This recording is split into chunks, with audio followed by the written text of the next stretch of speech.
Welcome to day 7 of the 21-day weight loss challenge. Today we're going to do a deeper dive into plant-based eating and all the benefits. So everyone understands plant-based diet means fruits, vegetables, beans, whole grains, nuts, and seeds. But why should you be consuming those foods? Beyond the benefits of course, fiber and helping things move along your GI system, there's some other things I'd like to pull out that maybe you weren't aware of if you're new to a plant-based diet. And of course, many of you are because you've been reading all sorts of data, following lots of amazing physicians who share not only their talents, but also all of their wisdom regarding whole food plant-based diet, looking at the research and espousing that in a way that's easy to digest as a regular person. So what we're going to focus today on, like I mentioned, is the health benefits of the plant-based diet. So first of all, there's heart health, right? So one of the most significant benefits of the plant-based diets is its positive impact of our hearts. And studies have shown that following a plant-based diet can lower the risk of developing heart disease. And this is attributed to the low levels of saturated fats, which can, of course, affect the bad cholesterol or LDL, low sodium, and removing animal products that also come along with the cholesterol and saturated fats. And of course, we focus on whole foods. So we're removing those ultra-processed foods that have chemicals that we can't actually, comprehend or even state without some advanced chemical degree. So, and understanding that the high fiber also helps plants play a crucial role in reducing cholesterol levels. Weight management. So plant-based diets are very effective for the weight loss and maintaining a healthy weight.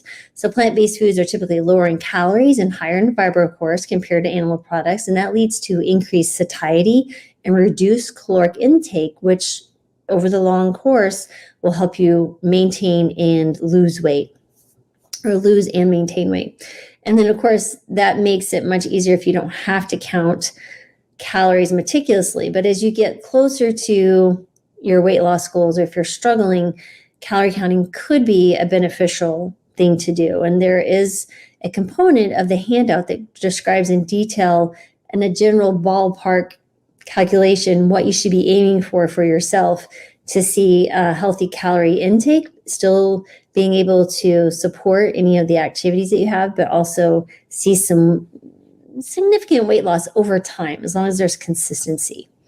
Of course, also we have a reduced risk of type 2 diabetes, right? So adopting a plant-based diet can reduce the risk of developing type 2 diabetes. It has a lower glycemic index, which helps stabilize your blood sugars. Plus, the fiber aids in blood sugar regulation. And I truly understood the value of a plant-based diet and reversing diabetes when one of my patients, we had to stop 60 units of insulin in 72 hours. That was 12 years ago. And ever since then, I'm very, very cautious on how we approach a plant-based diet with my diabetics and do a lot of education around the need to maintain and monitor blood sugars and manage medications appropriately, pull them back as necessary. It's much easier to add more medications than to subtract medication when someone is running with low blood sugar. For example, if someone takes too much insulin, because now they become more insulin sensitive, that can be very dangerous and it can be life-threatening. So if you or someone you know is considering a whole food plant-based diet and you're diabetic or you have a history of hypertension, these are the two categories of medications that need to be monitored very closely. So you need to be checking your blood pressure before and after medications, because let's say that you check your blood pressure before you take your medications and it's 120/80, which is fantastic. We'd like to see your blood pressure consistently under that. If you're seeing that and you're feeling pretty good, that's a call to your doctor. Say, hey, do I really need to continue this medication? Because if you take it, the medication doesn't care what your numbers are. It just does its thing in the body. So what that's going to do is potentially lower your blood pressure to be too low. You have risk of passing out and some other things. So that's not a good thing.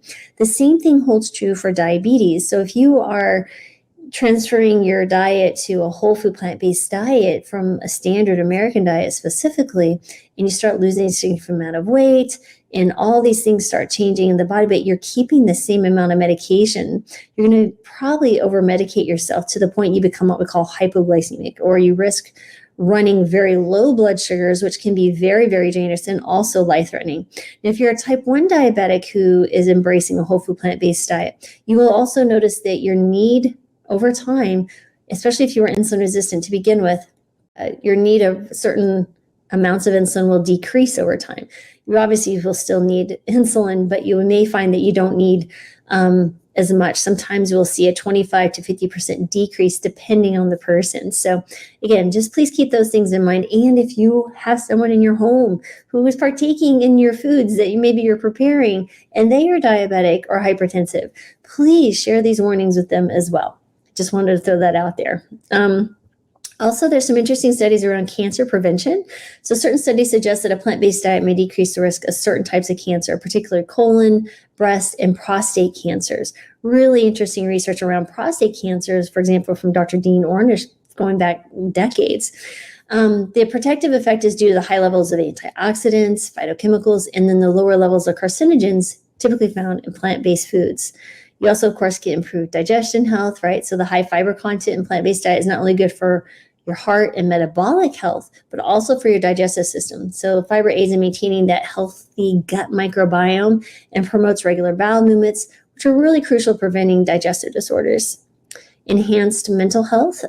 Really interesting story about a patient who I have several patients, and overall, you will see a decreased inflammation in the brain. So there is this gut-brain axis that we need to discuss when we are talking to people who have a history of mental health issues or depression or anxiety in particular. What you may find is that they need less medication or they may need no medication.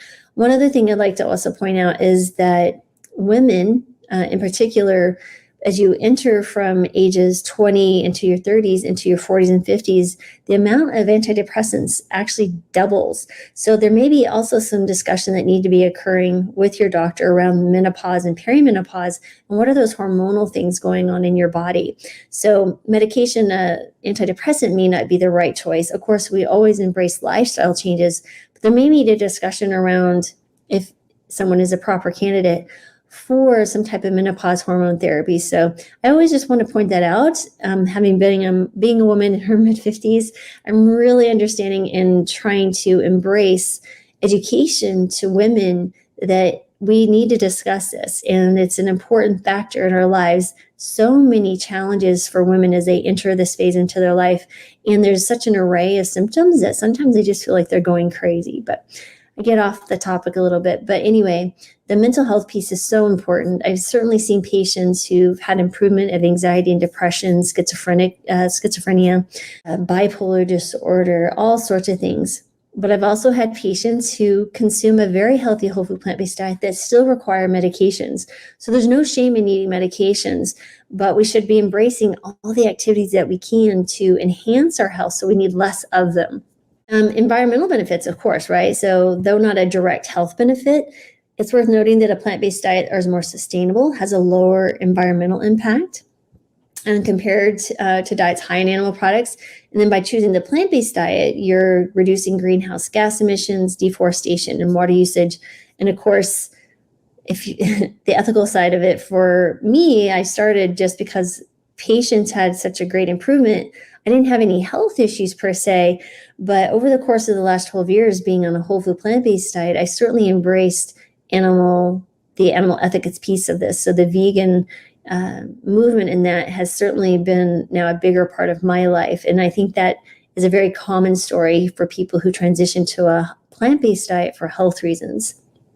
So how do we get started on a whole food plant-based diet, right? So you just start gradually, or you can go all in, but just maybe start by increasing certain amounts of fruits, vegetables, whole grains, nuts, and seeds in your diet, right?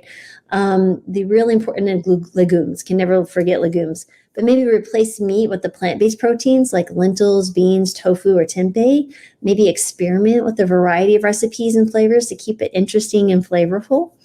There's such a plethora of health benefits. I mean, we can't not know that the eating plant-based foods is so good for you. But many people kind of get stuck at the starting gate because they're just not sure, like, how do I begin? And if you just sit back and think, you're probably already eating a lot of plant foods, but just how can you up the nutritional value of those, make it a little bit healthier, and then replace maybe a component of a recipe, like I mentioned, the meat or something, with maybe a legume or tofu or tempeh. So in the handout that goes along with the 21-day weight loss challenge, you will see a very simple lentil soup recipe just to get some ideas going. You throw in some vegetables like carrots and onions, maybe some celery, some tomatoes, different things, some different spices that you like. Very, very simple and easy to put in the refrigerator and use as leftovers. Of course, getting now to the writing piece of this, which is, I really feel that makes this challenge different than many other challenges that you may have partaken in or heard about, is I really want people to sit back and take time to reflect. So I think in our busy, hurried life that we never sit down and just kind of allow our minds to wander and reflect and think how we want to continue living our lives, right? So we need to be present in the moment, of course, with our loved ones and what we're doing. But we also need to be present with ourselves on a day-to-day basis, sitting back and thinking about, our responses to things. Maybe before we, have a judgment on something, maybe sitting back and going, why am I feeling this in my body, in my chest, in my mind, in my heart right now? Just sitting back, and it could be a judgment on starting a whole food plant-based diet, or, starting a new exercise program, or maybe it's a judgment about someone else and what they're doing in their lives. Just a time to sit back and reflect. And you still may sit back and go through kind of a checklist of things, but at least you're making a mindful opinion or choice. Again, I really wanted to help you understand why I feel it's so very important to use the journaling aspect of the day-to-day challenge to really enhance your journey during this 3 weeks. And today, I really want to speak about relationship with food. And when we reflect on relationship with food in our journal, we might have a few prompts. First of all, let's talk about food choices, right? So how do your food choices reflect your health goals or emotional state? Are we being pulled towards that broccoli or that salad? Or are we always being pulled towards maybe the ultra processed foods that gives us that really immediate dopamine hit and a little bit of a, after a struggle or an emotional upset? Just some things to think about there. And then maybe think about another prompt to be plant-based diet perceptions, right? So what are your thoughts and feelings about the plant-based diet before and after, let's say, cooking the recipe, or engaging in a conversation with someone about, your dietary choices? Are there any fears or hesitations or concern about telling someone that you eat a whole food plant-based diet?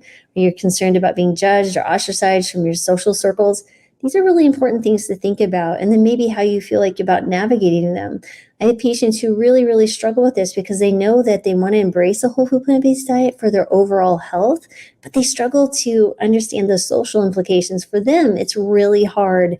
And the struggle can be absolutely real. But again, it's all about the perception. I think sometimes we worry that people are going to judge us, and they really don't really care as much as we think they do, right? We're very good about worrying about things that aren't ever going to evolve into a problem at all. So I think it'd be worth just thinking about that. And if you notice that you start going down a rabbit hole of concern and worry, just stop there and pull back a minute and say, now, why am I going down this? Why am I feeding into my worry cycle or my anxiety cycle? Another thing that might be worth writing about is satisfaction levels, right? So how satisfied did you feel about, for example, it's eating the lentil soup that we just discussed about the simple recipe compared to your usual meals? How did you feel afterwards? Do you have more energy? Did you sleep better? Anything change at all? And the other things include, describing challenges and enjoyments. So what challenges and enjoyments do you find in plant-based cooking and eating?